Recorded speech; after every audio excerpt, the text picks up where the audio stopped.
एक बार एक युवक गौतम बुद्ध के पास आया और गौतम बुद्ध से बोला कि हे बुद्ध, मेरे मन में इतने गंदे विचार क्यों आते हैं। मैं नहीं चाहता हूँ कि मेरे मन में गंदे विचार आए, पर मेरे मन में हमेशा काम वासना के विचार चलते रहते हैं और मैं इनको मन में सोच सोच कर बहुत परेशान हूँ। मेरे ऊर्जा और समय सब सोचने में नष्ट हो जाता है और इन सब विचारों की वजह से मैं कभी शांत नहीं रह पाता और मैं हमेशा ही स्त्रियों को देखकर मोहित हो जाता हूँ, अपने आप को रोक ही नहीं पाता। बुद्ध मुस्कुराए और उन्होंने उस युवक से पूछा, क्या तुम्हें यह पता है काम वासना होती क्या है?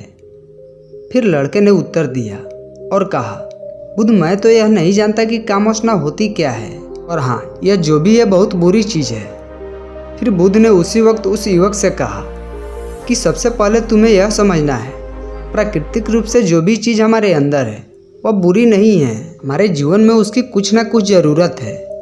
वासना एक बुरी बात नहीं है, यह तो हमारी मन की यह भावना है जो हमें किसी न किसी चीज़ की कमी का एहसास कराती है और हम उस चीज़ को पाने के लिए उस चीज़ की तरफ आकर्षित हो जाते हैं। जैसे तुम्हारे पास धन की कमी है तो तुम्हें धन पाने की वासना हो जाएगी। तो वासना कुछ और नहीं, बस एक प्रकार की कमी है जो कि एक प्रकार की ज़रूरत की एहसास कराती है। युवक ने गौतम बुद्ध से कहा कि बुद्ध, मुझे काम वासना का मतलब तो समझ आ गया, पर आप मुझे यह बताइए कि यह आती कहाँ से है, कैसे आती है? गौतम बुद्ध ने कहा कि काम वासना कहीं से आती नहीं है, यह तो हमारे अंदर ही होती है और इसका होना भी जरूरी है, तभी तो मानव जाति का विस्तार होगा। युवक ने कहा, जब यह हमारे अंदर ही होती है तो फिर लोग इसे गलत क्यों बोलते हैं? बुद्ध ने कहा कि यही तो समस्या है, लोगों ने काम वासना को गलत तरीके से सोच लिया है, इसे छिपाने की दबाने की कोशिश करते हैं। काम वासना गलत नहीं है, बल्कि काम वासना का गलत तरीके से प्रयोग करना गलत बात है। लोग जिससे से प्रेम करते हैं बस उसी के लिए जीने लग जाते हैं। शिष्य ने बुद्ध से कहा, गुरुदेव, मैं हमेशा कोशिश करता हूँ कि अपने मन से सारे बुरे विचारों को निकाल दूँ, लेकिन मैं चाह कर भी ऐसा नहीं कर पा रहा हूँ। फिर गुरु ने शिष्य को कहा कि चलो मेरे साथ। गुरु शिष्यों को गुरु आश्रम के बगीचे की ओर लेकर गए और शिष्य से कहा कि देखो, यहाँ पर कुछ नालियाँ बनी हुई है जिससे नदी का पानी पौधों तक आ रहा है। यह पानी निरंतर भाव से बह रहा है, क्या तुम इस पानी के भाव को रोक सकते हो? शिष्य ने कहा, हाँ गुरुदेव, मैं इस पानी के भाव को रोक सकता हूँ। फिर शिष्य ने मिट्टी उठाकर उस नाली में डाल दी। वह पानी थोड़ी देर के लिए रुक गई और थोड़ी देर बाद ही उस गड्ढे के ऊपर से पानी आ गया। गुरु ने शिष्य से कहा, अरे यह तो पानी रुका ही नहीं। फिर से शिष्य ने कुछ कंकड़ पानी वाली नाली में डाल दी और फिर थोड़ी देर के लिए पानी रुक गई, लेकिन फिर थोड़ी देर बाद उन कंकड़ के पत्थर से पानी निकल आया। फिर गुरु ने कहा कि शिष्य, यह क्या हुआ? पानी तो फिर से ऊपर से बह गया। तुम तो बोल रहे थे कि तुम इसे रोक दोगे। क्या हम किसी काम को रोकना चाहे तो क्या हम नहीं रोक सकते हैं? तब शिष्य ने कहा, कोई बात नहीं गुरुदेव, मैं इस पानी को आपको रोक कर दिखाऊंगा।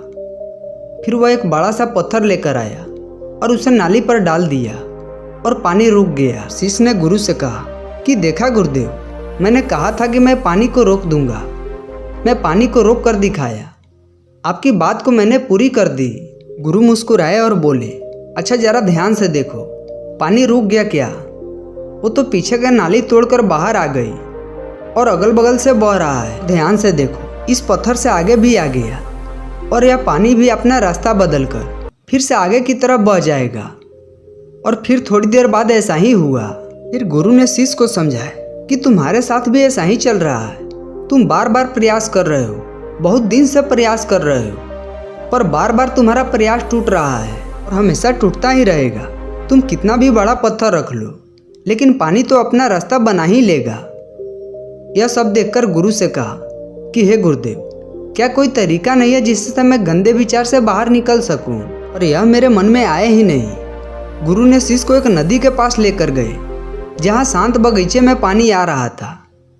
गुरु ने शिष्य से कहा, वह पानी इसी नदी से जा रहा था। अगर हम यहीं से उस रास्ते को बंद कर दे तो जहां से पानी बगीचे में जा रहा है, तब क्या हम पानी को रोक नहीं सकते? उसने कहा, हाँ गुरुदेव, और ऐसा हो सकता है। इस पानी को यहीं से बंद कर देता हूँ, फिर बगीचे में पानी जाएगा ही नहीं।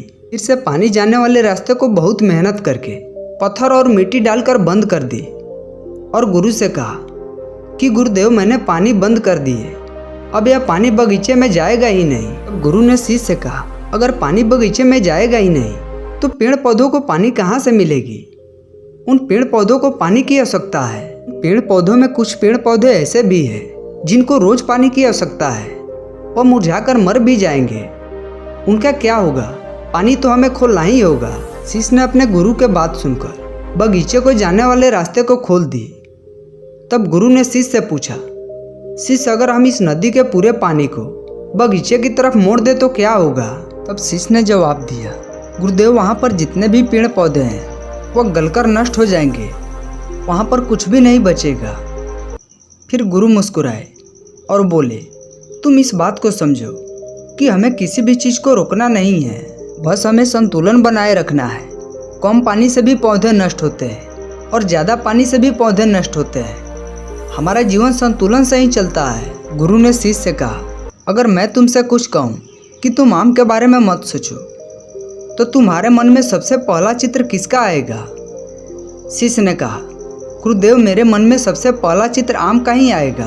गुरु ने कहा कि जब हम गंदे विचारों को जबरदस्ती रोकने का प्रयास करते हैं तो और मजबूती के साथ हमारे अंदर प्रवेश करते हैं, हमारे अंदर उठते हैं, इसलिए हमें उन्हें कभी दबाने की कोशिश नहीं करनी चाहिए। गुरु ने शिष्य को समझाते हुए कहा कि हमारे गंदे विचार बुरे लोगों की संगति करने से ही आते हैं। कई बार क्या होता है कि कामुकता हमारे अंदर आती ही नहीं, लेकिन कुछ अश्लील लोगों के साथ रहने से यह हमारे अंदर हावी हो जाती है। फिर शिष्य ने कहा कि गुरुदेव आप सही कह रहे हैं, मैं अपने मार्ग से भटक गया था।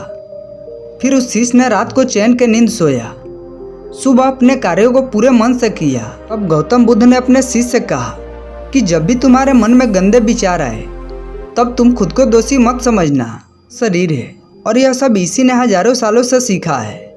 यह केवल तुम्हारे सोच लेने से, शपथ लेने से टूटने वाला नहीं है, लेकिन तुम्हारे पास वह शक्ति है, वो ऊर्जा है जिसका तुम्हें संतुलन उपयोग करना है। तुम एक जीवित ऊर्जा हो, कुछ भी अनुभव करने के लिए स्वतंत्र हो, जो कुछ भी निर्माण करने के लिए स्वतंत्र हो, इसलिए तुम अपने आप को पहचानो।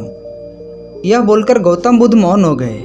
दोस्तों, अगर हमारा प्रयास आपको 1% भी अच्छा लगा हो तो कृपया कर वीडियो को लाइक और शेयर जरूर करें, और ऐसे ही बेहतरीन वीडियोज को देखने के लिए अपने चैनल ब्रह्मचर्य साधना को सब्सक्राइब जरूर करें। धन्यवाद।